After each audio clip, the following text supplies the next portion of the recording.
మమతా బెనర్జీ 34 ఏళ్ల కమ్యూనిస్టుల పాలనను కూలదోసి 2011 మే 20న పశ్చిమ బెంగాల్ ముఖ్యమంత్రిగా బాధ్యతలు స్వీకరించింది. మమతా బెనర్జీ ఎంత ధైర్యవంతురాలో అంతే పెంకి మనిషి కూడా.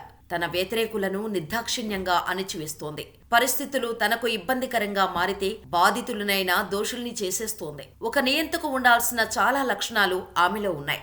అలాంటి మమతా బెనర్జీనే ముప్పు తిప్పలు పెట్టింది ఓ మహిళా ఐఏఎస్ అధికారి. మమతను ఇబ్బంది పెట్టడం అంటే ఏదో చేసేయడం కాదు, నిజాయితీగా పనిచేయడం, కరుడుగట్టిన నేరస్తుల ఆట కట్టించడం.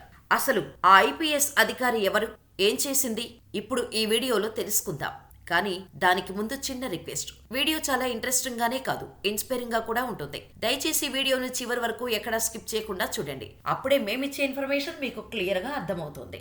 అది 2012 ఫిబ్రవరి 6వ తేదీ కోల్కతాలోని పార్క్ స్ట్రీట్ నైట్ క్లబ్ లో సుజిత్ జోర్దాన్ అనే 37 ఏళ్ల మహిళకు ఖదీర్ ఖాన్, మహ్మద్ అలీ, నసీర్ ఖాన్, రుమాన్ ఖాన్, సుమిత్ బజాజ్ అనే 5 వ్యక్తులు పరిచయమయ్యారు. అర్ధరాత్రి వేళ కావటంతో ఆమెను ఇంటి దగ్గర వదిలిపెడతామని ఆ 5 నమ్మబలికారు. వాళ్లను నమ్మి సుజిత్ కారు ఎక్కింది.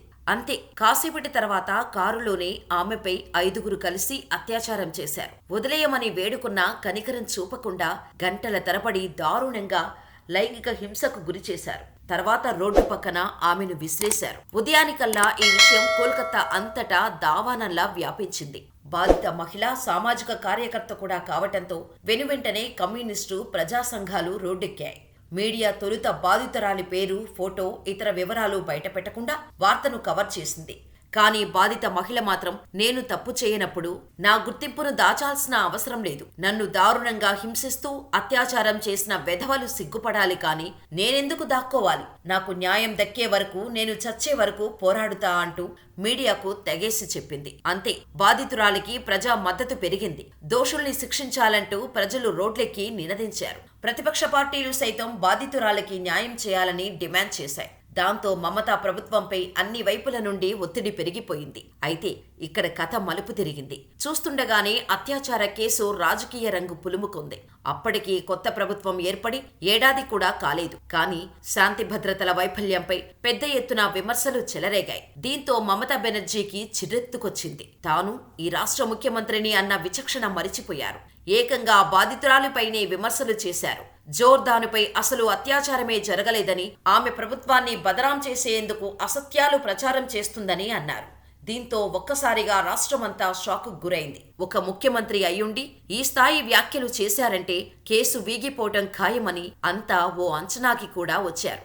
ఈ సమయంలోనే ఎంట్రీ ఇచ్చారు ఐపీఎస్ దమయంతి సేన్. 1970లో జన్మించిన దమయంతి కోల్కతాలోని జాదవ్పూర్ విశ్వవిద్యాలయం నుంచి ఎకనామిక్స్ లో పీజీ పూర్తి చేసి 1996లో యూపీఎస్సీ పరీక్షల్లో ఉత్తీర్ణత సాధించి తన సొంత రాష్ట్రానికే ఐపీఎస్ గా వచ్చారు. అయితే ఈ లేడీ సింగం నేరుగా బాధితురాలు సుజిత్ వద్దకు వెళ్లింది. జరిగిన విషయం తెలుసుకుంది. వైద్య పరీక్షలు చేయించి సుజిత్ జోర్దానుపై సామూహిక అత్యాచారం జరిగిందని నిర్ధారించుకున్నాక దమయంతి బాధితురాలపై అత్యాచారం జరగటం వాస్తవం, కేసును విచారించి ఆమెకు న్యాయం చేస్తాం అని ఐపీఎస్ ఆఫీసర్ దమయంతి మీడియాకు చెప్పేశారు. అంతే, ఆ రోజే దమయంతి ప్రకటనతో ప్రజల ముందు ముఖ్యమంత్రి అయిన మమతా బెనర్జీ పరువు పోయింది. సీఎం మమత తీవ్రంగా వ్యతిరేకించినప్పటికీ దమయంతి మాత్రం తన దర్యాప్తును కొనసాగించారు. 3 నిందితులను అరెస్ట్ చేశారు. 2 పారిపోయారు. అంతే, ముఖ్యమంత్రి మమతా బెనర్జీ ఐపీఎస్ దమయంతిపై కోపంతో రగిలిపోయింది. 2 నెలల్లోనే దమయంతిని కోల్కతా పోలీసు నుంచి బదిలీ చేసి పెద్దగా ప్రాధాన్యత లేని పోస్టులో నియమించింది. తర్వాత కూడా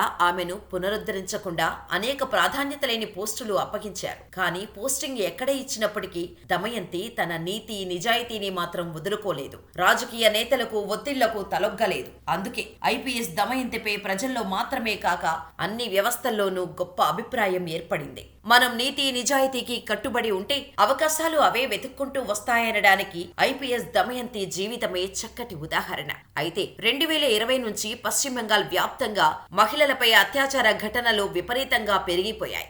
అధికార పార్టీ నేతలు విశృంఖలంగా మహిళలపై దారుణాలకు తెగబడ్డారు. నంఖానాలో 40 ఏళ్ల మహిళపై సామూహిక అత్యాచారం చేసి ఆమెను సజీవ దహనం చేశారంటే అక్కడ శాంతి భద్రతలు ఏ స్థాయిలో ఉన్నాయో అర్థం చేసుకోవచ్చు. ఇన్ని దారుణాలు జరుగుతున్నా రాష్ట్ర పోలీసులు చోద్యం చూస్తున్నారని, వారి ద్వారా తమకు న్యాయం జరగదని భావించిన ఓ బాధితురాలు హైకోర్టులో పిటిషన్లు దాఖలు చేశారు. దీనిపై విచారణ జరిపి బెంగాల్ హైకోర్టు ఈ కేసుల విచారణకు ఓ సిట్టును ఏర్పాటు చేసింది. ఈ కేసుల పర్యవేక్షణ బాధ్యతలను మళ్లీ ఐపీఎస్ దమయంతి సేన్కే అప్పగించింది. దీంతో అక్రమార్కుల గుండెల్లో మరోసారి రైళ్లు పరిగెత్తాయి. తన పార్టీని, కార్యకర్తల్ని అరెస్ట్ చేస్తే మళ్లీ బదనామవుతామని సీఎం మమతా బెనర్జీ ఉక్కిరిబిక్కిరి అయిపోయింది. అయితే ఇక్కడ మీకు కొన్ని దిగ్భ్రాంతికరమైన నిజాలు చెబుతాను. సుజీత్ జోర్దాన్పై అత్యాచార కేసులో ప్రధాన నిందితుడు కదీర్ ఖాన్ ఎవరో కాదు, తృణమూల్ కాంగ్రెస్ పార్టీ మాజీ ఎంపీ, సినీ నటి నస్రత్ జహాన్ మాజీ ప్రియుడు. ఇతడి అత్యాచార ఘటన జరిగిన 5 ఏళ్ల తర్వాత ఢిల్లీలో పోలీసులు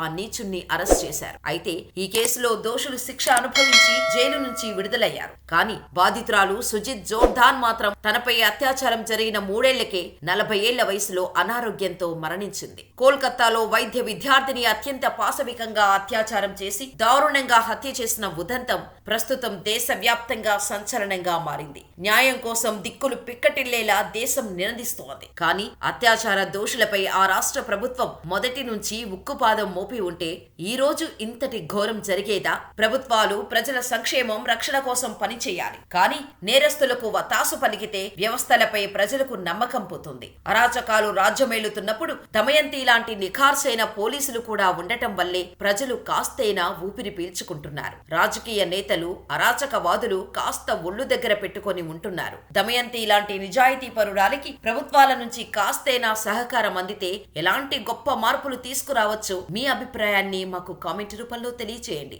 మరిన్ని ఇలాంటి interesting information, real life stories కోసం మన ఛానల్ ని సబ్స్క్రైబ్ చేసుకుని పక్కనే ఉన్న బెల్ ఐకాన్ కొట్టేసి నోటిఫికేషన్ ఆన్ లో పెట్టుకోండి. అలాగే ఈ వీడియో ఎలా అనిపించిందో మాకు కామెంట్ లో తెలియచేయండి.